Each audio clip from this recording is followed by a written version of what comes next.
Do you remember Helldivers 2's rather chaotic launch?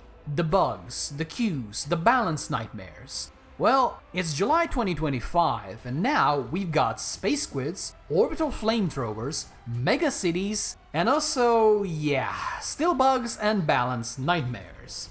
Hey folks, I'm Ash and today I'll be checking in on one of the most chaotic co-op shooters out there. It's been about a year and a half since launch, so let's take a look at how Helldivers 2 has evolved, what's been fixed, what is still hilariously broken, and whether now's the right time to go through the rigorous 5-minute training regime to dive in. If you're new to all of this, Helldivers 2 is a third-person shooter where you and up to 3 friends spread democracy across the stars. Mostly by bombing anything that moves, and this includes each other. It is chaotic, slightly janky, and honestly kind of amazing. Whether you're screaming and running away from Terminators or defending a hill against endless swarms of bugs, there is something undeniably special about it. And I should know, I have been hooked on it from the very start. But while it was a ton of fun, the launch version had some very serious problems just bubbling under the surface. Once the post-launch honeymoon phase ended and players stopped being dazzled by all the explosions, the cracks really started to show. Technical issues, weird bugs, and a total lack of balance very quickly became too much to ignore. Simply joining your friend's game was often impossible, and even if you managed to connect, there was no guarantee you'd actually finish the mission. The game was notoriously prone to crashing and there was no way to reconnect. Bugs were also everywhere, and I do not mean the six-legged kind. One especially notorious bug made it so your armor is completely useless, yet still slowed you down if you wore the heavy stuff. So for a surprisingly long amount of time, we were basically naked out there. And when it comes to the balance, Arrowhead's philosophy at the time seemed more focused on nerfing the fun stuff rather than fixing the underpowered or just kinda boring gear. So it is no surprise that the player population started to plummet. And then came the wildest moment of them all. Around the launch of the fire-themed DLC, Freedom's Flame, Arrowhead decided to nerf the flamethrower and fire in general. That was the straw that finally broke and then promptly exploded the camel's back. Keeping with the DLC's theme, the community set social media ablaze with complaints. And surprisingly enough, Arrowhead actually listened. They paused content updates, reworked fire yet again, tackled core frustrations like constant ragdolling and random off-screen deaths, and even completely overhauled their balance philosophy. It is thanks to these efforts, plus a steady stream of updates that followed them, that made Helldivers 2 stop bleeding players and actually start growing again. Even now, many months later, the game is still going strong. And it is a real testament to what can happen when a studio just stops and actually listens to their community. So, what does Helldivers 2 look like today? Well, I'm glad to say it's mostly good news. The biggest technical issues are gone. I haven't had a crash in months. Joining lobbies is still a little bit clunky, but it does usually work. Performance has also seen a major boost. I used to get constant stutters mid-mission, but now the game runs smoothly. Well, unless it's trying to cram the entire automaton population into one single megacity. So aside from those city-sized clown cars, Helldivers 2 is now far more stable and technically sound than ever before. Unfortunately, this golden age did not extend to the, shall we say, technical terminids. Helldivers 2 still suffers from long-standing bugs. The worst one? If you crouch or ragdoll near an object the wrong way, you can very easily clip straight through the map. Sometimes you can blow yourself up to escape while losing all of your gear and samples in the process, But other times you're just trapped in the void until a teammate gives you a good smack on the head to finally set you free. And that is assuming they even notice, which in random groups is, well, optimistic. But it's not just bugs. Nearly every patch seems to introduce some kind of new weirdness. Even the paid DLCs aren't immune. Take the freshly released Epoch Plasma Cannon as an example. It is a high-risk, anti-armor weapon that you have to charge right up to the point of self-immolation in order to have it penetrate armor. That alone is problematic enough, but then half the time it doesn't even shoot in the direction you're aiming.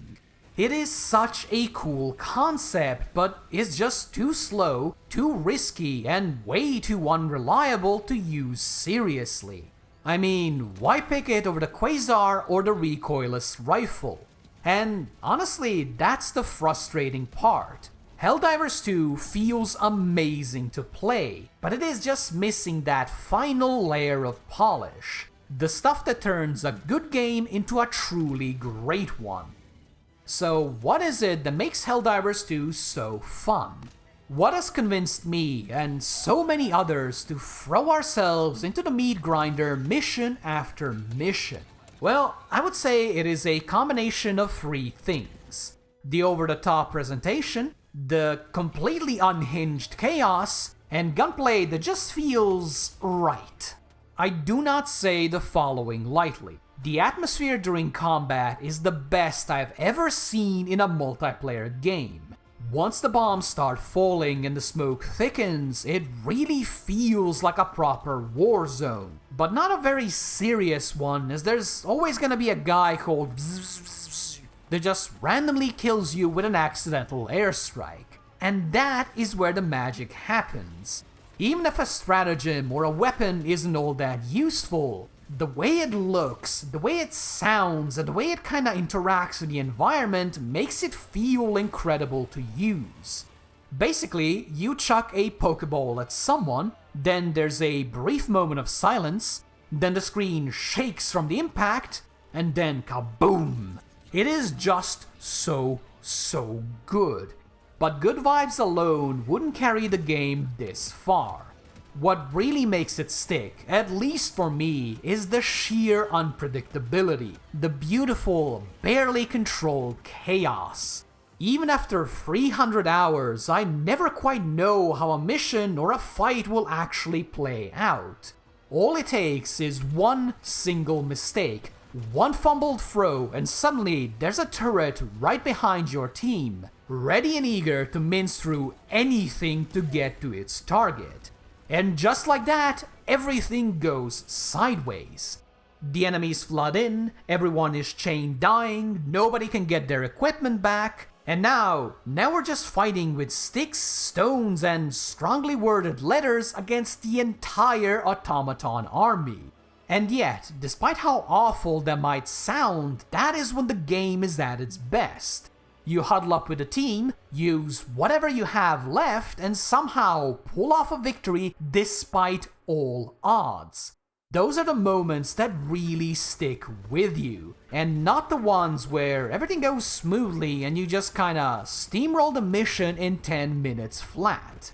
So in a very fun but weird twist, by not obsessing about perfect balance and letting the combat be a little bit slapdash, Arrowhead ended up creating a far more enjoyable game. Of course, there is a limit to how much jank you can justify in the name of fun, and I do believe the weapons are where Helldivers 2 starts to cross that line.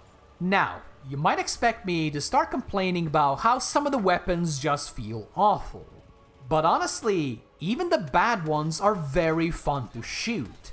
They've got a nice bit of heft to them, and the enemies sell the hits well. So even simply pulling the trigger, no matter the weapon, feels great.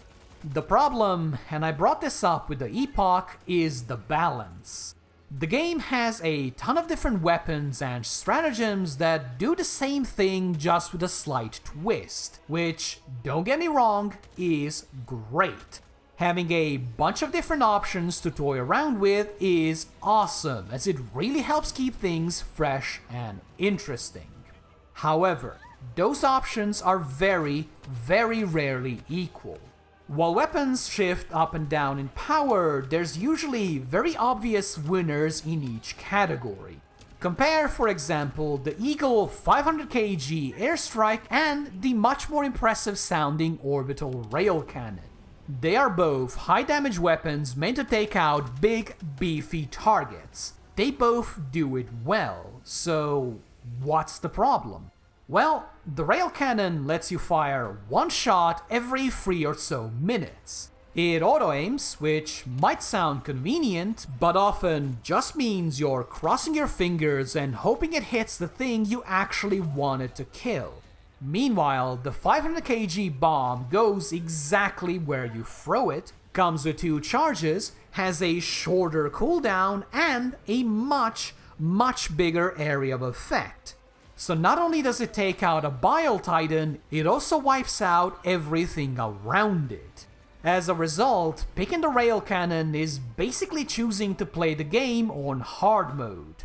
That would still be fine if this was a slow-paced game, but it really isn't. Helldivers 2 throws a lot of enemies at you, and very quickly. You really do need to clean them up fast, or you're going to be stuck running away for a very, very long time. And since each major update is bringing with it a bunch of new toys to play around with, this imbalance is only getting worse. Which is a real shame, because even the bad stuff is really fun to muck around with. So I can only hope someday we'll be able to pick whatever we want, stratagem or weapon, without feeling like we're shooting ourselves in the foot. Alright, let's talk about the eternal boogeyman of video games everywhere, and that would be monetization. Helldivers 2 has a lot of DLC, a genuinely staggering amount. Because of this, new players get hit with a massive wall of locked content. But here's the twist, you can earn all of this in-game. You see, super credits, the premium currency, can be found in loot piles scattered throughout the game. So if you're a loot-obsessed gremlin like I am, you'll usually find 20 to 30 pieces per match. Each warbond costs 1000 super credits, but you do get some back, so the effective cost is essentially 700. At 30 minutes per mission, that is a new warbond roughly every 15 hours. Now maybe my brain has rotted away from years of World of Warcraft, but I think that's a pretty fair grind. And if you really want to rush it, you can also grind super credits on lower difficulty missions.